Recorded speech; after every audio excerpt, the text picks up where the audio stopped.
Ada satu bagian penting di dalam kita merenungkan kelahiran Tuhan Yesus, yaitu nyanyian pujian yang dinyanyikan oleh tokoh-tokoh Alkitab di seputaran kisah Natal, saudara-saudara.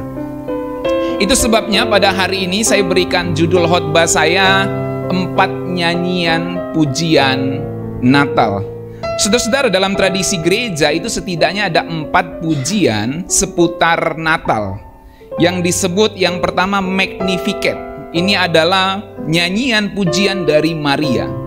Yang kedua adalah Benedictus. Ini adalah nyanyian pujian dari Zakaria ketika Yohanes lahir. Kemudian yang paling terkenal juga adalah Gloria in Excelsis Deo. Itu bahasa Latin yang kemudian kita tahu itu adalah nyanyian dari para malaikat kepada para gembala. Dan ada satu nyanyian pujian 8 hari setelah kelahiran Tuhan Yesus, yaitu nyanyian pujian dari Simeon di bait suci yang disebut Nunc Dimittis. Kita akan melihat ini secara singkat bersama-sama, saudara. Mari kita bersama-sama menyimaknya. Jemaat yang dikasihi dalam Tuhan, agama Kristen itu dikenal sebagai agama yang suka menyanyi. Benar atau betul? Agama Kristen itu agama yang suka menyanyi, saudara. Baik senang dan mengucap syukur maupun saat kedukaan, semuanya ada nyanyiannya. Saudara percaya atau enggak, saya pernah ikuti ibadah kedukaan seorang hamba Tuhan meninggal di sebuah gereja di Makassar. Gembala seniornya meninggal.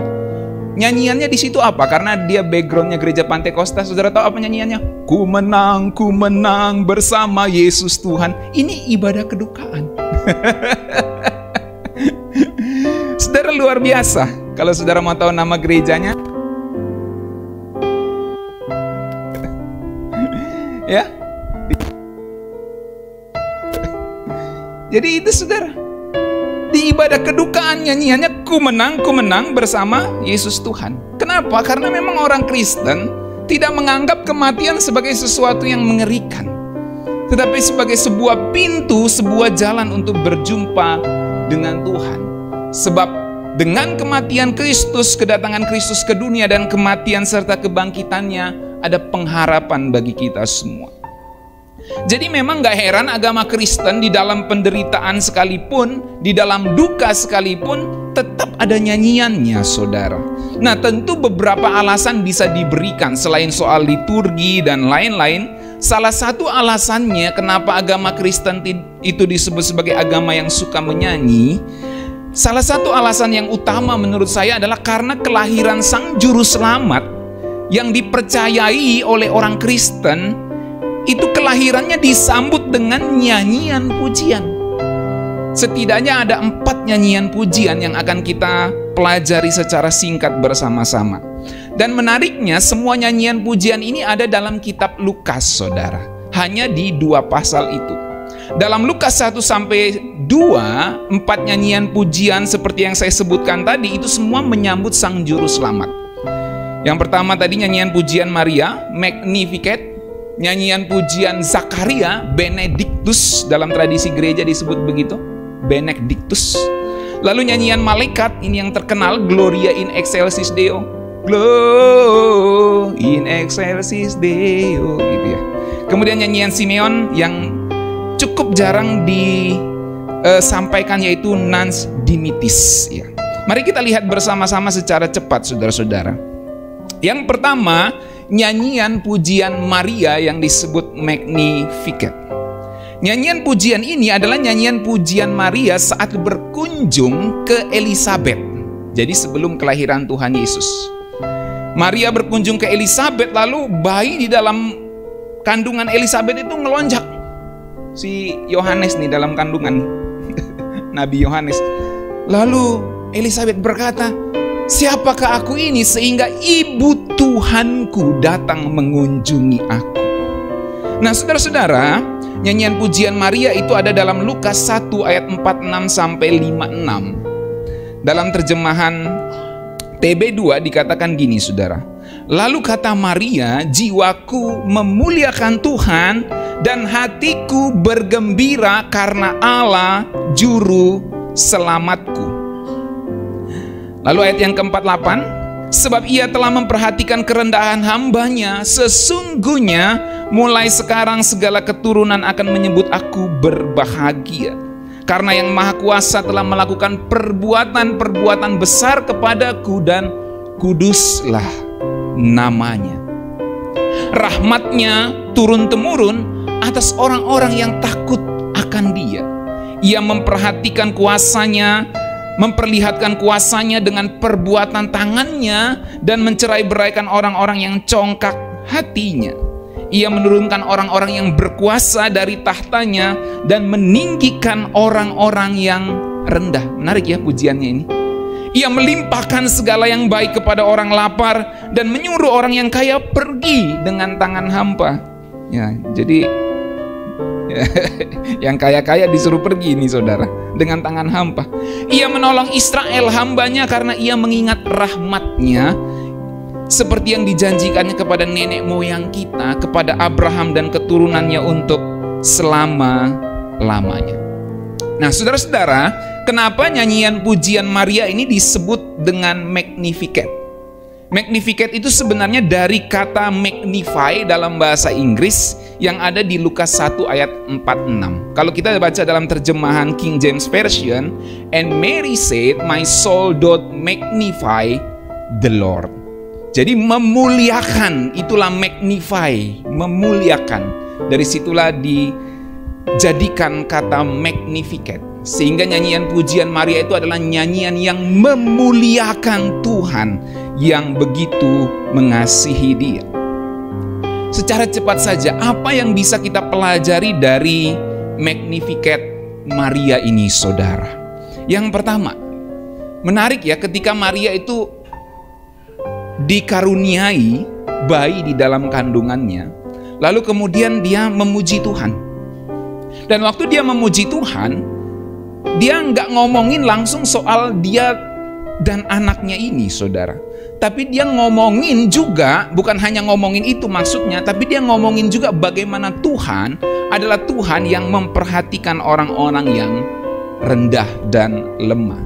Sehingga dari Magnificat kita belajar bahwa bukan kemewahan, tapi kesederhanaan yang menarik perhatian Tuhan. Ini adalah satu poin yang penting, saudara, di dalam nyanyian pujian Maria. Tuhan kita, Yahweh, Tuhan semesta alam, bukan Tuhan yang memperhatikan kemewahan.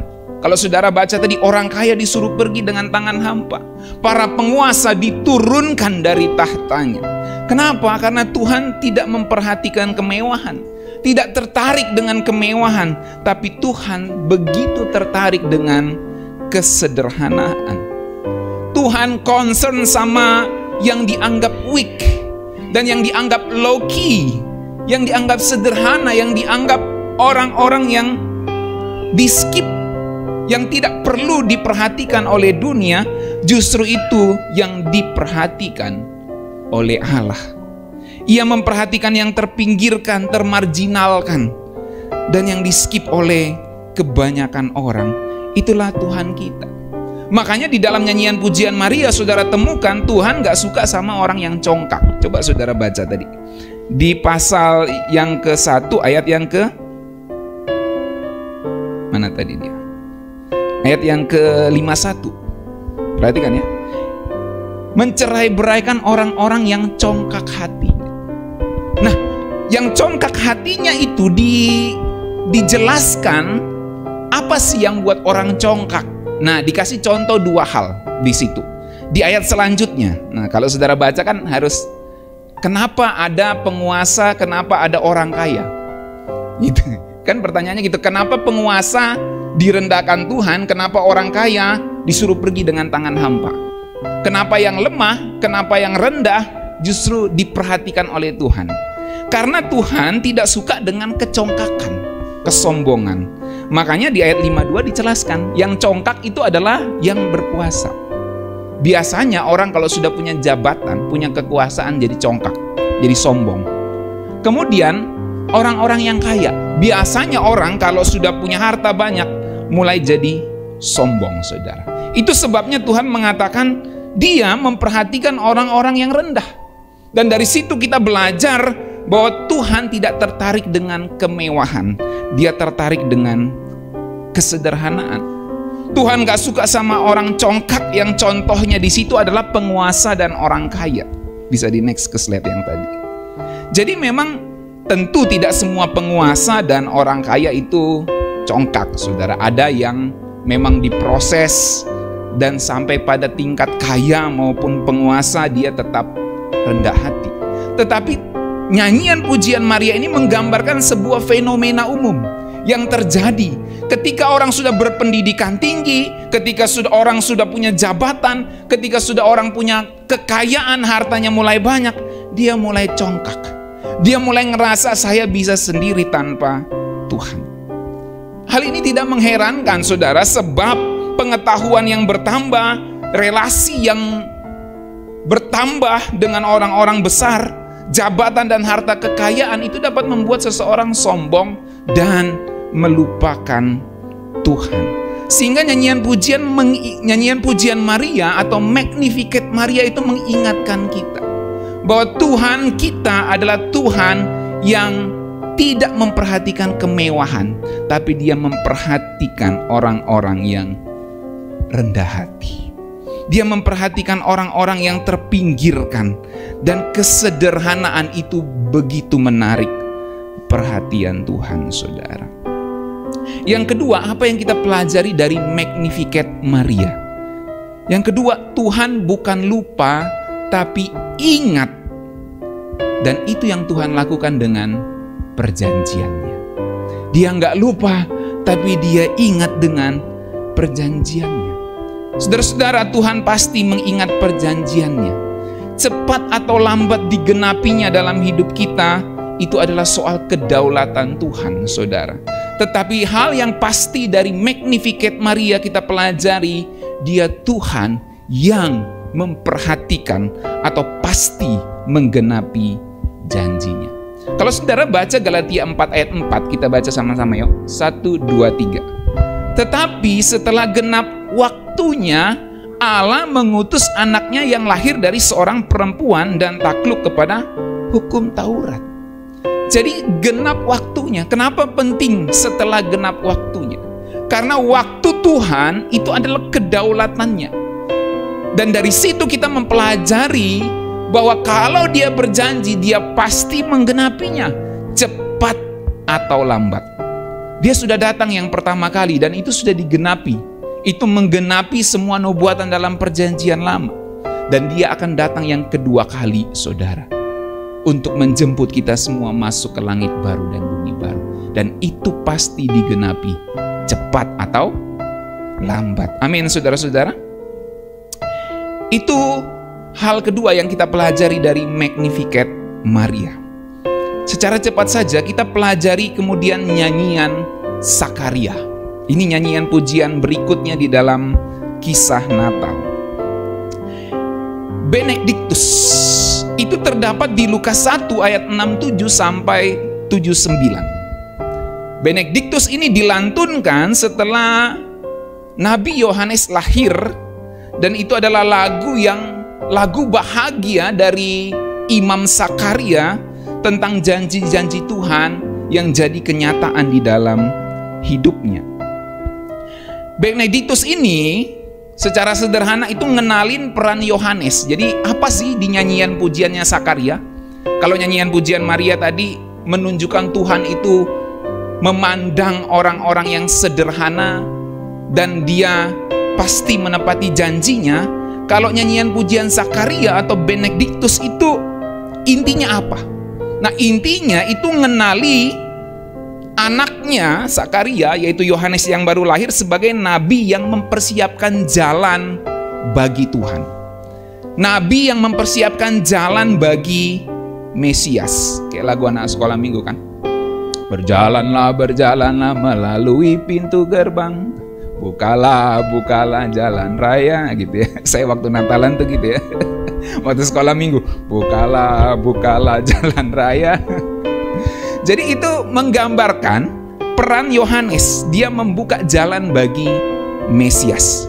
Nah, dalam Lukas 1 ayat 6-7 kita baca yuk nyanyian pujian Sakaria ini. Ini cukup panjang. Kita baca bersama-sama 1, 2, 3.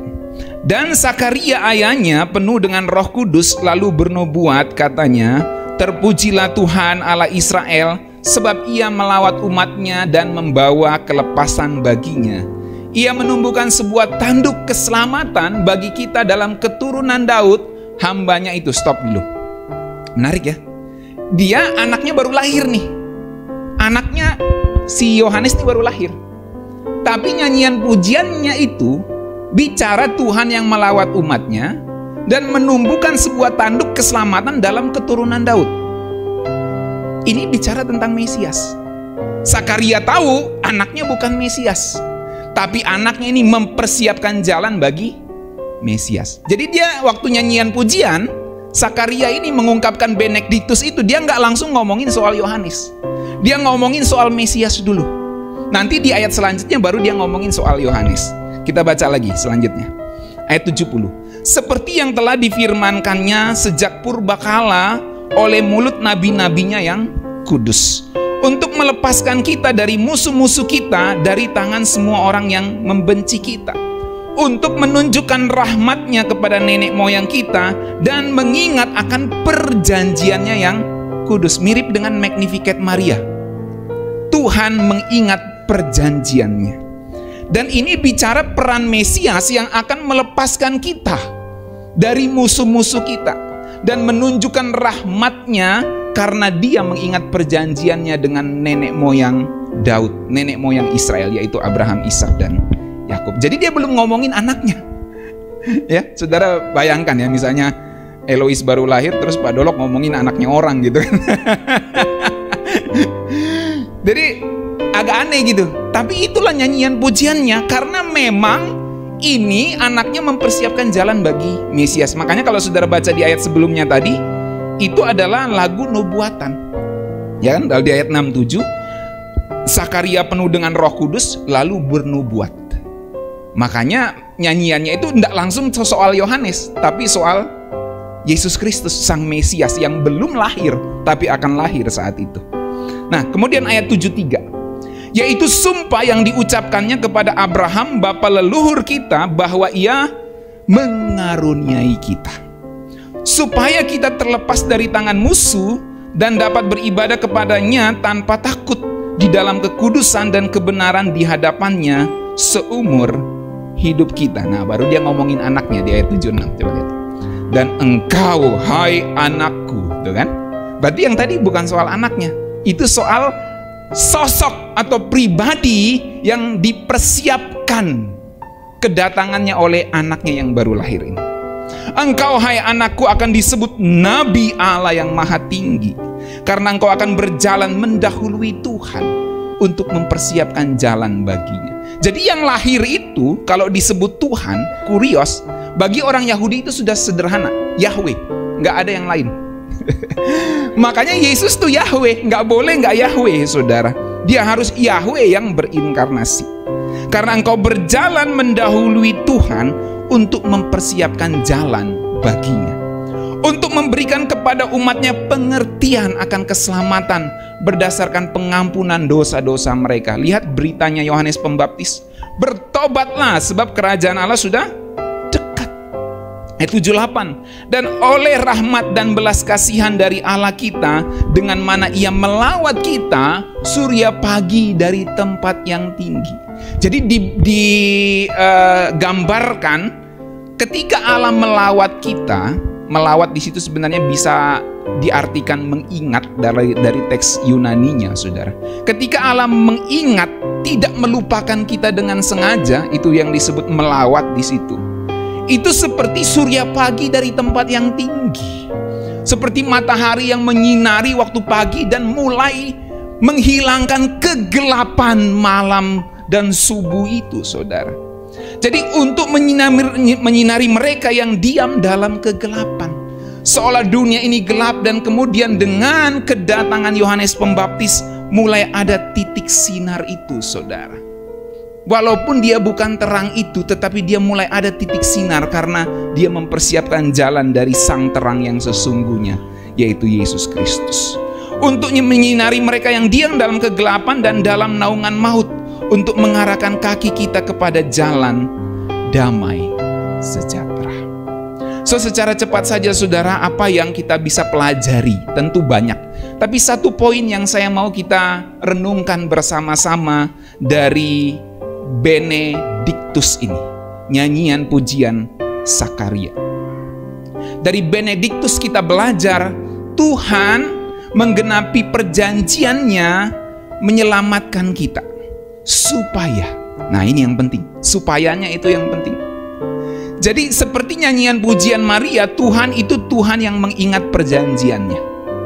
Di dalam nyanyian pujian Sakaria, Tuhan yang mengingat perjanjiannya itu menyelamatkan kita, melepaskan kita dari musuh, supaya ada tujuannya.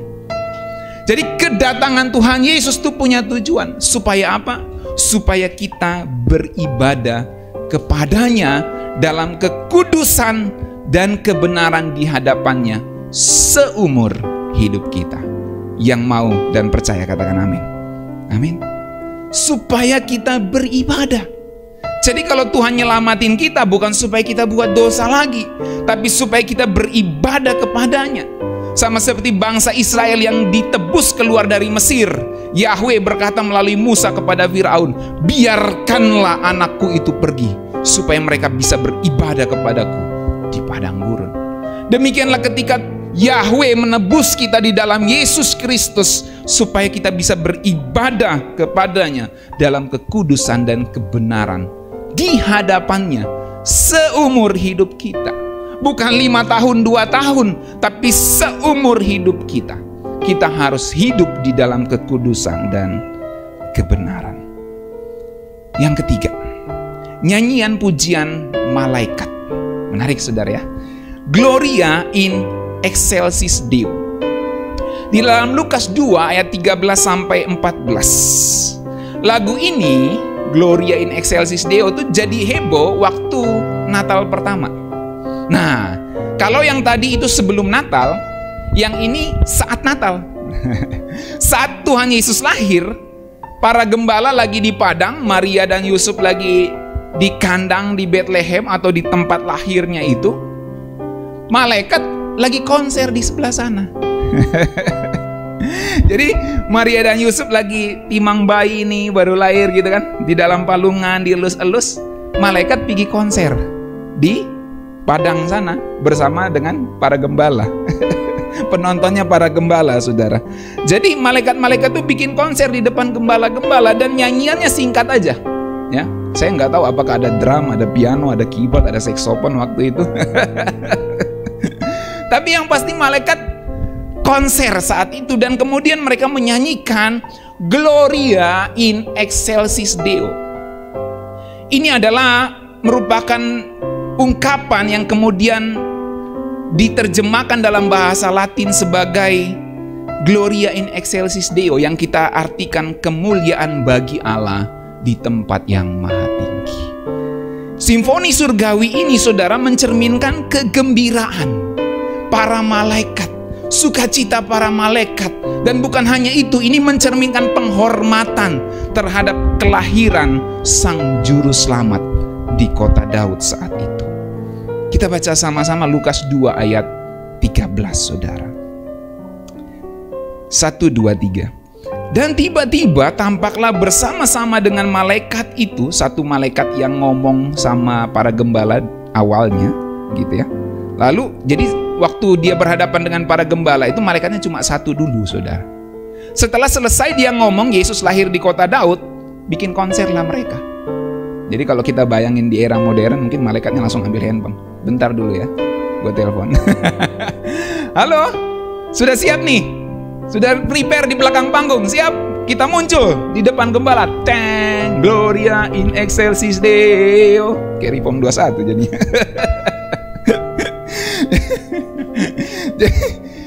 Sejumlah besar bala tentara sorga memuji Allah, katanya. Kita baca sama-sama. Kemuliaan bagi Allah di tempat yang maha tinggi, dan damai sejahtera di bumi di antara manusia yang berkenan kepadanya, saudara. Ini adalah konser yang dibawakan oleh malaikat di depan para gembala. Dan ini jadi nyanyian pujian yang begitu agung dan luar biasa. Sampai di lagu-lagu Natal tuh ada Gloria in excelsis Deo, kemuliaan bagi Allah di tempat yang tertinggi atau yang, dan damai sejahtera di bumi. Ini poinnya. Damai sejahtera di bumi di antara manusia yang berkenan kepadanya. So, apa sebenarnya yang kita bisa pelajari dari konsernya para malaikat ini, saudara? Gloria in excelsis Deo itu. Satu saja yang saya ingin bagikan kepada saudara hari ini. Yang pertama, atau satu ini adalah bahwa damai sejahtera hanya bisa kita temukan waktu kita berkenan di hadapan Tuhan. Berkenan di hadapan Tuhan itu berarti waktu kita memuliakan Tuhan. Saudara perhatikan, coba dinaikkan teksnya.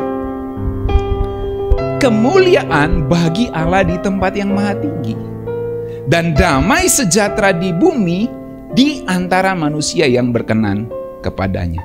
Apa hubungannya kemuliaan bagi Allah di tempat yang maha tinggi dan damai sejahtera di bumi di antara manusia yang berkenan kepadanya? Hari-hari ini kita lihat bumi nggak pernah damai tuh. Nggak pernah benar-benar damai, maksud saya. Ada perang di sana sini, ada pergolakan di sana sini, ada kejahatan di sana sini. Perang Palestina Israel yang dalam sejarah selalu pasti ada.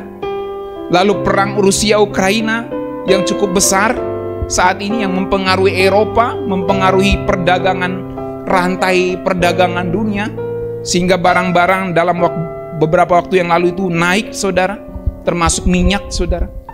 Jadi begitu tidak ada damai yang sempurna di dunia ini. Maka kita bertanya, kedatangan Tuhan Yesus katanya membawa damai. Maka kita menemukan damai yang sesungguhnya itu adalah di antara yang berkenan kepadanya. Bukan di bumi secara keseluruhan ini, saudara, tetapi di antara manusia yang berkenan kepadanya. Jadi poinnya apa? Damai sejahtera kita temukan waktu kita berkenan di hadapan Tuhan.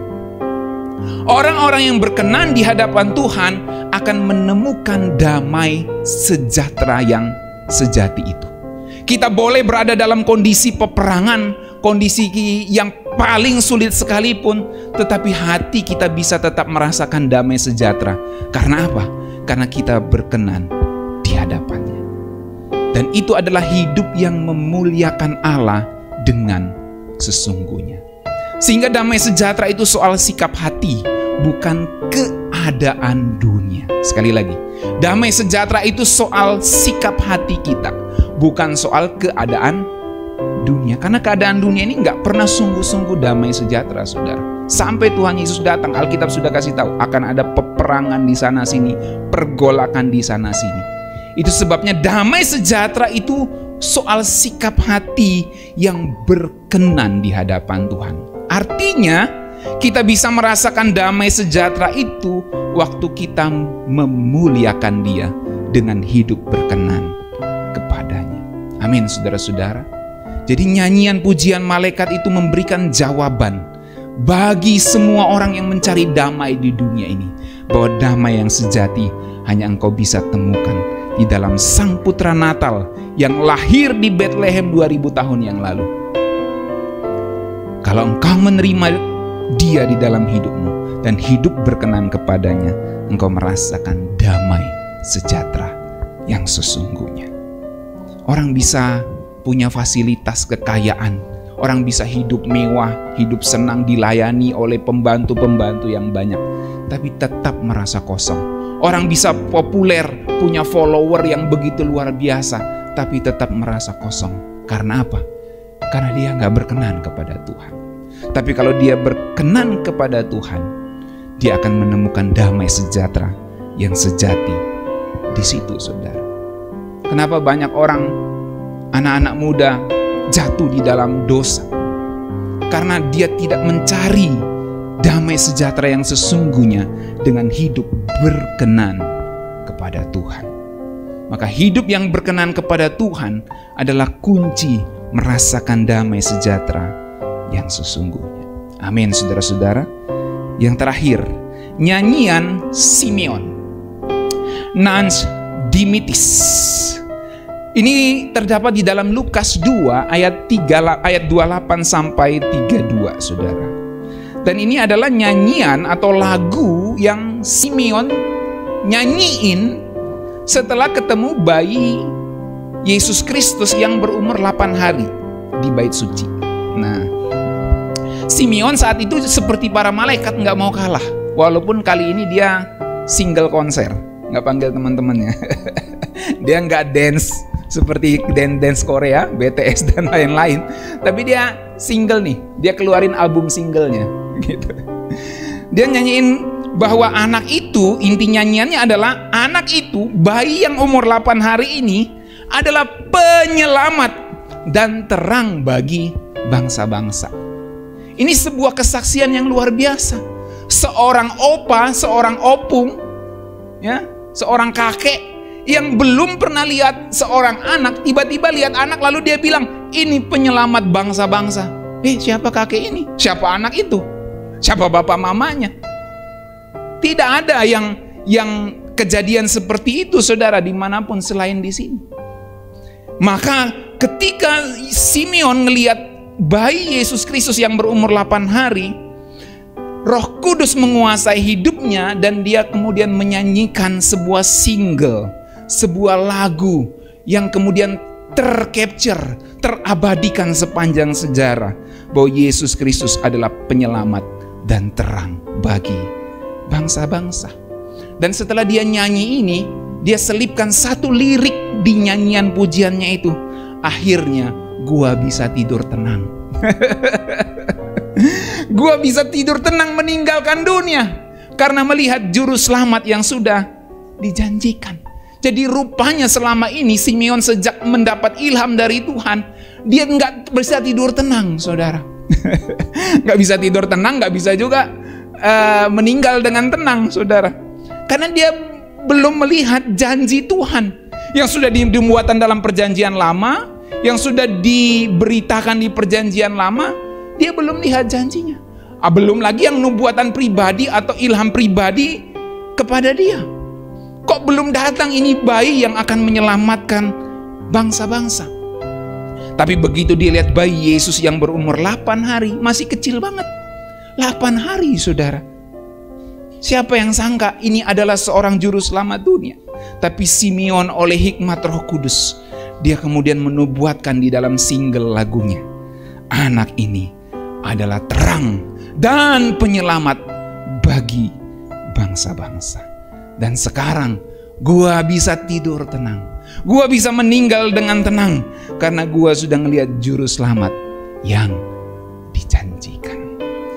Anak-anak generasi sekarang, Saudara, suka penasaran dengan sesuatu, sehingga mereka buat meme-meme seperti ini, salah satu contohnya. Coba di next. Nah. Siapa yang akrab dengan gambar ini? Kalau Natalan biasanya dulu ya, waktu kecil dulu ya, zaman-zaman belum banyak kue gitu, Saudara ya. Kalau lihat kaleng itu yang diincar di kepala kita langsung apa? Wafer, bener nggak? Wafernya dulu yang paling enak, Saudara. Atau ada yang beberapa itu yang butter tuh yang enak kan? Begitu buka ternyata rengginang di dalam, Saudara. Nah, generasi sekarang tuh suka penasaran, buat meme, dan akhirnya buat meme begini. Ini keluarga bahagia atau keluarga yang kasihan? Di mana bapaknya, itu pertanyaannya kan? Jadi banyak generasi sekarang nih buat meme, gua belum bisa tidur tenang nih kalau gua belum tahu di mana bapaknya. Ada yang jawab bapaknya lagi dinas. Ada yang jawab bapaknya udah nggak ada. Ada yang jawab bapaknya lagi foto. Jadi siapa yang foto ini? Ya bapaknya. Nah, setelah ada yang jawab bapaknya yang lagi foto, makanya bapaknya nggak ada di situ. Maka ada generasi yang bilang, sekarang gue bisa tidur dengan tenang. Dari kecil gue lihat ini gambar. Selalu gue bertanya, mana bapaknya? Dan sekarang gue tahu jawabannya, bahwa bapaknya lah yang foto, makanya bapaknya nggak ada di situ. Akhirnya gue bisa tidur dengan tenang. Saudara-saudaraku yang dikasihi dalam Tuhan, tentu ketenangan yang Simeon rasakan bukanlah ketenangan dari generasi zaman now yang sekedar penasaran mana bapaknya di Kalengkongguan itu, saudara. Ini ketenangan yang luar biasa karena ribuan tahun dinubuatkan dan ilham pribadi kepada dirinya. Semua nabi memberitakan perjanjian lama itu menubuatkan Mesias. Tidak ada yang melihat Mesias. Dan Yohanes menubuatkan Mesias, dia melihat Mesias, makanya dia jadi nabi terbesar. Dan Simeon mendapat ilham dari Roh Kudus bahwa dia akan melihat Mesias, dan Tuhan menggenapi janjinya kepada Simeon. Dia melihat Mesias, dan akhirnya dia berkata, gua bisa tidur atau meninggal dengan tenang. Dalam Lukas 2 ayat 28 kita baca yuk nyanyian pujian Simeon sampai habis. 1, 2, 3. Maka Simeon mengambil anak itu dan menggendongnya lalu memuji Allah. Sekarang Tuhan, Engkau sudah menepati janjimu. Biarlah hambamu ini meninggal dengan tentram. Sebab dengan mataku sendiri aku sudah melihat penyelamat yang daripadamu. Ayat 31. Penyelamat itu Engkau telah siapkan untuk segala bangsa, bagaikan terang yang menerangi jalan bagi bangsa-bangsa yang lain untuk datang kepadamu, yaitu terang yang mendatangkan kehormatan bagi umatmu Israel. Jadi saudara-saudara, dari Nans Dimitis atau nyanyian pujian Simeon ini, apa yang bisa kita pelajari? Yang pertama, Tuhan Yesus adalah penyelamat dan terang, bukan hanya bagi Israel, tapi bagi bangsa-bangsa, bagi bangsa Batak, bagi bangsa Toraja, bagi bangsa Nederland. Amin, Opa Rudi. Bagi bangsa Ambon, bagi bangsa Tionghoa, bagi bangsa Alor Kupang, bagi bangsa apa lagi yang di sini? Ambon. Sudah semua disebut. Dayak, Nias. Semuanya, saudara. Tuhan adalah penyelamat bagi semua bangsa, bukan hanya bagi Israel. Dan dia bukan hanya penyelamat, dia terang yang menerangi setiap jalan kita. Yang kedua, Nans Dimitis itu mengajarkan kita. Nyanyian pujian Simeon memberikan pesan kepada kita bahwa dalam pergumulan akan masa depan, pergumulan akan kesehatan, pergumulan soal ekonomi, pergumulan soal kontrakan, pergumulan soal tagihan, pergumulan soal biaya-biaya hidup ini yang sering bikin kita khawatir. Nans Dimitis mengajarkan kepada kita bahwa penting dalam hidup ini, dalam hidup di dunia ini, untuk menumpukan ketenangan kita pada Sang Juru Selamat yang telah datang. Supaya akhirnya kita bisa mengatakan seperti Simeon, kita bisa tidur dengan tenang sebab penyelamat itu sudah datang. Amin. Saya bisa menjalani pergumulan hidup, kekhawatiran-kekhawatiran ini dengan ketenangan di dalam Tuhan, sebab Sang Juru Selamat itu telah datang, dan itu membuktikan dia menggenapi janjinya bagiku dan bagimu dan bagi kita semua. Amin, saudara-saudara. Masalah tidak akan pernah berhenti dalam hidup kita. Tagihan gak akan pernah berhenti sampai kita mati, bukan? Lapar, haus, harus kasih makan anak, harus kasih uang sekolah anak, harus kasih biaya hidup anak, harus nabungin untuk anak, harus kunjungi orang tua, harus bertarung dengan mencari kerja, harus bertarung dengan pergumulan masa depan kita masing-masing. Semua ini sering membuat kita khawatir. Bagaimana dagangan saya? Bagaimana anak-anak saya ke depan? Bagaimana keluarga saya ke depan? Bagaimana gereja saya ke depan? Bagaimana pelayanan saya ke depan? Semua ini bisa bikin kita khawatir. Tapi Nans Dimitis, nyanyian pujian Simeon, mengajarkan kita satu hal penting. Kita harus menumpukan ketenangan batin, ketenangan hidup kita pada Sang Juru Selamat yang sudah datang. Akhirnya aku bisa tidur dengan tenang. dalam bentuk yang lain, dalam bentuk aktif yang lain. Akhirnya saya bisa kerja dengan tenang. Akhirnya saya bisa berjuang, bergumul dengan tenang menghadapi kehidupan selama di dunia ini. Karena saya tahu juru selamat saya sudah datang untuk saya. Amin, saudara-saudara. Tumpukan ketenangan kita pada itu. Bukan pada harta dunia, bukan pada kekhawatiran, tapi pada Sang Juru Selamat yang menepati perjanjiannya. Dan Dia pasti memelihara dan menepati perjanjiannya di dalam kehidupan kita. Amin, saudara-saudaraku. Semoga 4 pujian Natal ini akan mengantarkan kita, membuat perenungan di dalam pikiran dan hati kita. Bagaimana kita harus seperti Maria yang menaikkan pujian Magnificat-nya, yang mengingatkan kita bahwa Tuhan tidak memandang kemewahan, tetapi kesederhanaan itu begitu menarik perhatian Tuhan, yang mengingatkan kita bahwa Tuhan pasti menepati janjinya. Kiranya Natal ini akan membuat kita juga mendapat perenungan dari nyanyian pujian Sakaria, Benedictus itu, saudara, bahwa Tuhan adalah Tuhan yang pasti menepati perjanjiannya.